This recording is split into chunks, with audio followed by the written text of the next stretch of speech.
Welcome back, guys. My name is Ben, and today I'm reviewing the 10th episode in the Ewoks show, Wicket's Wagon. As always, thank you so much for watching. I really appreciate all of your support. If you like my content, please consider subscribing, hitting that bell button with your force abilities and all that fun stuff.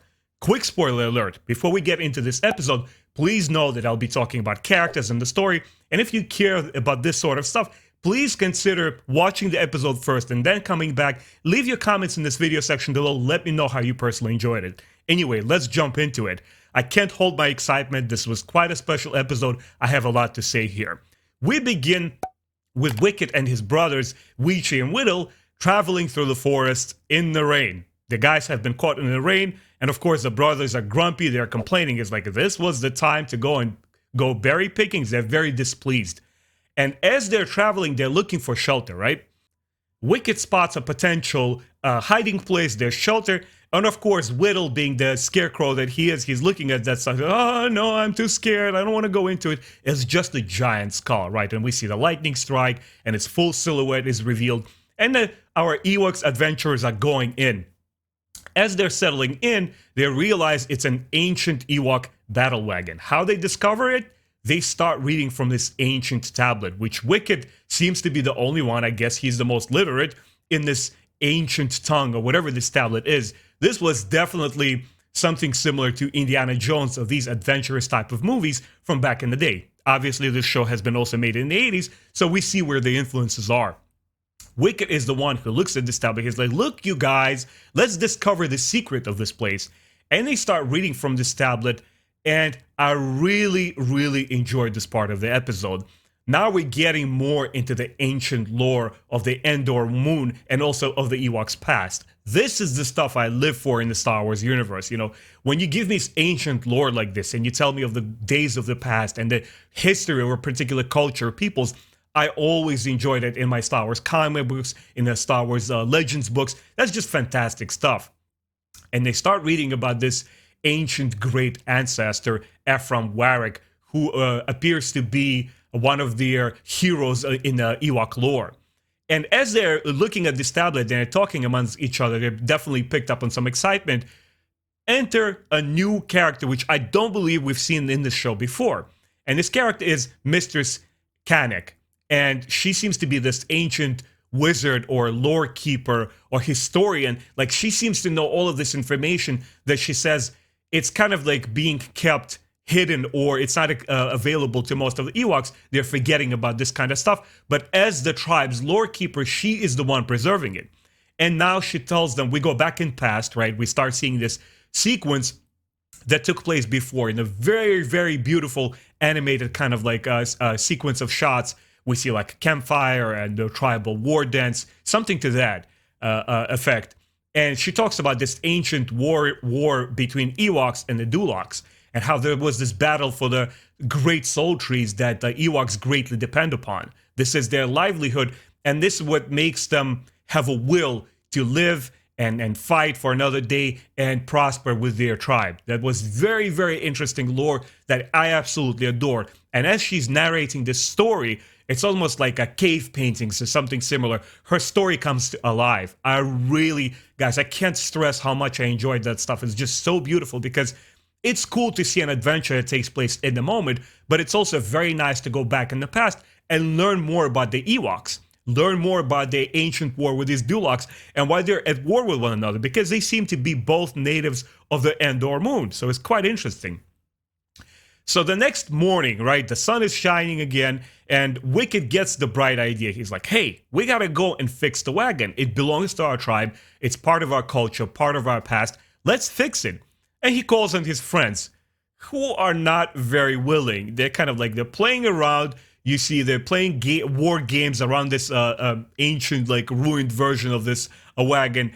And Paplu, one of the elders, he plays around with the kids, but he says, look, Wicket, maybe we should not fix it. It's old. Who cares about it? We don't really need it. Everyone simply laughs at the Wicket's proposal to fix it. And I'm like, come on. They don't take him seriously. And I kind of felt bad for him a little bit because he's the hero of this episode. And he, throughout the story, he does a lot. And I really, really enjoyed it. We see once again Wicket being the main guy, the main hero here. But he says, look, you guys, just wait a second. I have obtained the construction plans, original construction plans to this wagon, and we could fix it if you can only help me out. You know, Mistress Canik, she helped us out, so I have the plans. Please help me. Once again, he's made almost like a laughing stock, and I really didn't understand where the rest of the Ewoks are coming from. Like, come on, guys, like, help him out. That's what he wants to do. So I was rooting for him the whole episode. Latara and Nisa, the girls, they bring some snacks. He's like, hey, guys, are you working hard? You know, eat something. But they're not all working hard. The only one that is working hard is Wicket. Granted, Milani comes along because she's like, oh, my sweet Wicket, and she wants to help. She's really the one who sees his vision, and she sees how hard he's working at it, and she wants to help. And I really adore that. Once again, a wonderful show for children that shows this kind of camaraderie and friendships, and that we're always supposed to rely on our friends. We can't, hope to do something just on our own. We always need a helping hand. And Milani's there, and she's helping out. She's a girl who is capable, and she believes in her friend, and I really, really enjoyed that. And as I'm watching this show, obviously I'm putting myself in the shoes of little kids or families watching this show, and that's how I'm analyzing it. What kind of value it has, not just for Star Wars fans, but for good storytelling in general. And this episode, once again, delivers major, major good stuff. Now, of course, as this scene transpired there, and Wicket is hard at fixing the wagon, we see a Dulok spy. He's like, that's what's happening here. I gotta go and bring the news to my tribe. And I loved how he basically descends down the tree. That was so cool and interesting. I've never seen Duloks climb the trees or descend them so quickly. Like, oh, wow, this is pretty cool. So he runs back to the shaman, and he consults with him, and he says, look, we gotta go and speak with our ancient oracle. So they have their own part of the lore here as well, which I really enjoyed. Once again, it's not just the Ewoks. We have to remember that Duloks, good guys or bad guys, they're also natives to this planet, to this moon, right? And they also have their history. They also have their part of the forest, which is the swamp. And they gotta say, they're like, hey, what is our oracle is gonna say all about it? They have Murgub, the cranky one, which is like, okay, that's pretty interesting. And as they go and talk to him, first of all, I really enjoyed how he lives inside of this giant tree, and we don't see him for most of the episode. And as he speaks, there's these really awesome animated things coming out of it, right? They have like animated smoke in a exclamation mark or a question mark, and he's huffing and puffing, and some fire is coming out of some of his windows. And it was so well animated. It has so much character, and it's just so playful and cool. I really, really enjoyed that part a lot, guys. Once again, as an animator myself who studied this for 4 years, right? I have a BA in the traditional animation. Looking at this stuff, and as I'm judging the storyline, I'm also looking at the visuals, and there's so much interesting stuff going out here throughout the episode. I mean, when we begin earlier on in the rainstorm where the Ewoks are caught, and the lightning strikes and illuminates the wagon, it's just so well done. It's so beautiful looking. When the lore keeper tells us the ancient story of the Ewoks and we go in the past, just brilliant stuff. And just from the visual standpoint, I'm looking at this stuff like, wow, I'm really, really digging it. I'm really enjoying this stuff a lot. So after we have our little scene with the Dulok Oracle, we're back to our heroes, right? Wicket and Milani, they fully restore the wagon. And, obviously Wicket is very tired. He goes to sleep. He's like, I felt like bad for him. Oh, he worked so hard. He worked by himself with Milani. Together they restored this. This project was so huge, and just 2 Ewoks accomplished to completely fix it. I love how they brought up the tree barks, and they took down the tree and they fixed it. They were replacing it. They're very resourceful and industrial. Even though they're a younger generation of Ewoks, they're practically kids. They know what they're doing. I really, really enjoyed that a lot. And of course, Wicket falls asleep. He's like, I gotta take some rest. And this is where the evil Duloks make their moves. They jump it, they steal the wagon, and they bring it back to their swamp.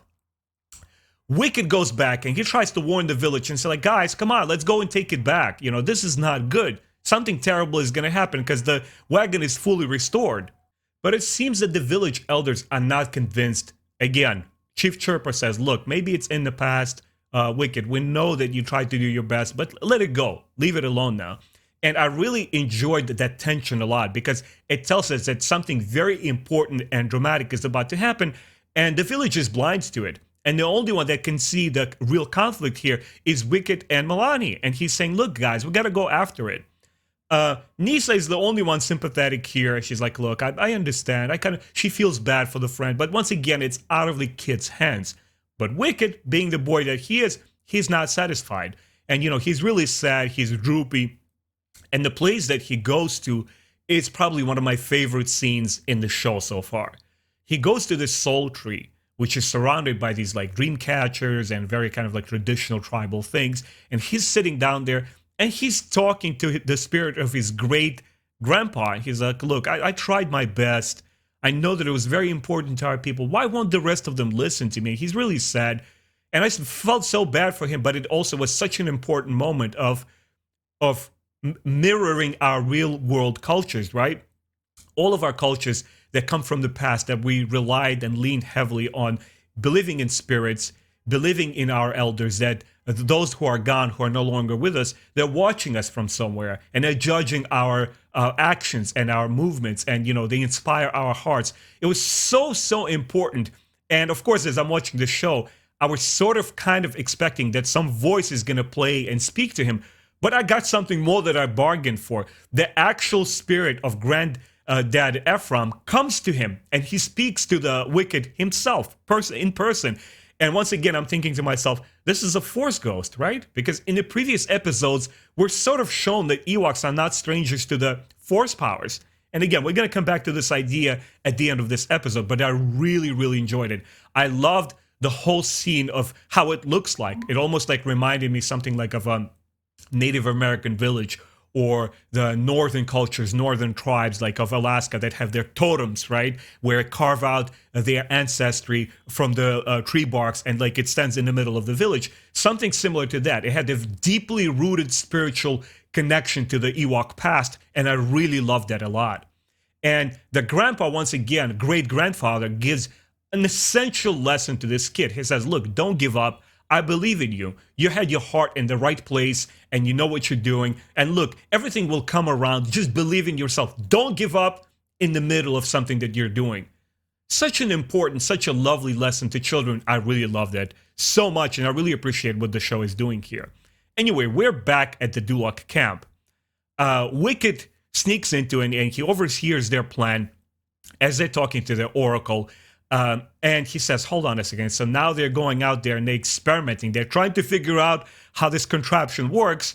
Wicket, being the smart kid that he is, like, aha, I know how to thwart their plans. He jumps in the swamp. He dresses himself up with these like vines and he starts impersonating the Oracle. So Oracle, the impersonator, he goes right straight up to them and he says, like, look, I know what you're doing. Are you guys all so dullards? You don't understand how this contraption works? Just move it a little bit over here and position over here. He basically wants to stop them every step of the way. It was so fun and silly, and the episode is just so playful. I really love that. So he thwarts the Duloks, and Wagon is thrown into the river. He says, oh, okay, at least I was able to hold him just for a little bit. But of course, the real Oracle comes out. The Wicket impersonator, he's discovered, and he's actually taken hostage. He's prisoner. They put him in this cage, and something is about to happen here. Now the Duloks are full swing. They're on the warpath. They are traveling with this wagon. They're like, oh, let's go take down the trees. So a major confrontation is about to happen. And what really alerts the Ewoks to this event is that as they're traveling, they see a little picnic with Nisa and Latara are having with the kids, and they smash it because they're the bad guys, right? And Wicket has the time to warn him. He says, hey, run back to the village, warn everybody, tell them what is happening. So once again, the show is reinforcing the idea that despite of the villager elders not trusting in this project earlier on, once again, they're united. They have to come together and understand they have to work at saving their trees together as one tribe. So I really like that too. And the Ewok defenders are assembling the other trees.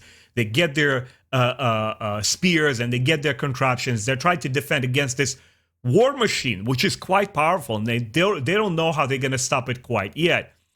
And as the wagon charges, it is once again Wicket and Latara who are able to defeat the Duloks. Latara, she jumps on the cage from her mount. She's like, hey, Wicket, I'm going to help you out. She removes him from the cage, right? They start fighting. They get, because they know how this contraption works. Once again, they're the ones who built it. They're the ones who had the blueprints to this thing, right? And they know all the little levers and pulls, how to dispose of all the Duloks. And he says, he warns the Dulok king. He's like, hey, if you don't stop, I'm going to break it. And the king says, no, you're bluffing. You're not going to do it. You worked so hard to build it. But of course, Wicket is not going to risk their holy trees and his tribesmen just for the sake of this wagon that he worked on. And he actually manages to destroy it. And as this wagon is charging up into the trees, so it's Wicket who partially stops it. But the other half of it was Ephraim Warwick's ghost standing in the middle of it, and looks like he's using his force powers to also stop it.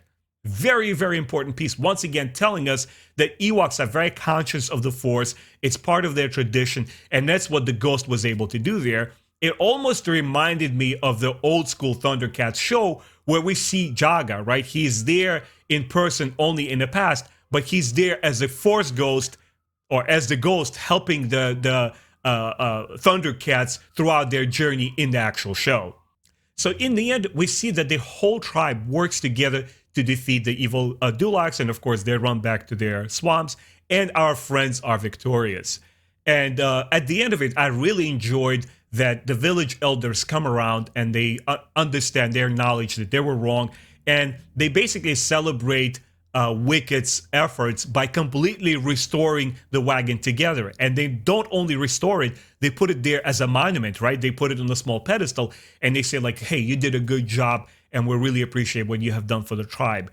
I really loved this episode, guys. It's, to me, the idea of exploring the culture of Ewoks, not just focusing on their current adventures or, there's a little trouble over here, a little conflict over there, a new villain is coming about. But I also love in Star Wars when they go to the past and they explore the lore, they explore the origins, and they show you the understanding that the new generation is able to move forward because they revere and understand their past, where they come from. And, and it's such an important lesson, especially in the world that we're living in today, that, sometimes you feel disconnect from your particular culture, from your particular people. You may be living in a different part of the world, but it's so important to reconnect with your family, with your friends, with your native language or the place that you came from, and understand that it's also a part of you, that is also very, very important. And this is what this entire episode does. Guys, if I were to score this episode, I'm giving it straight 5 out of 4. I usually go by 4 out of 4 rating. That's what I'm going to give it. But if there's one more extra spear, I would give it 5 out of 4. I know I sound like a broken record. The episodes that really, really impressed me a lot, I kind of impulsively say, ooh, this is my favorite episode, or that is my favorite episode. I could say the same thing about this one. This is definitely my favorite episode. I just have so many of them. I enjoy this show so much because while it's oriented, it's geared towards kids, and the story is very, very simple, I just admire how much effort the writers put into this show, teaching these lessons to younger generation in a very beautiful way, instructive way. And it's not preachy. It's not, talking down to kids. How are you supposed to do things? It's showing us things by example.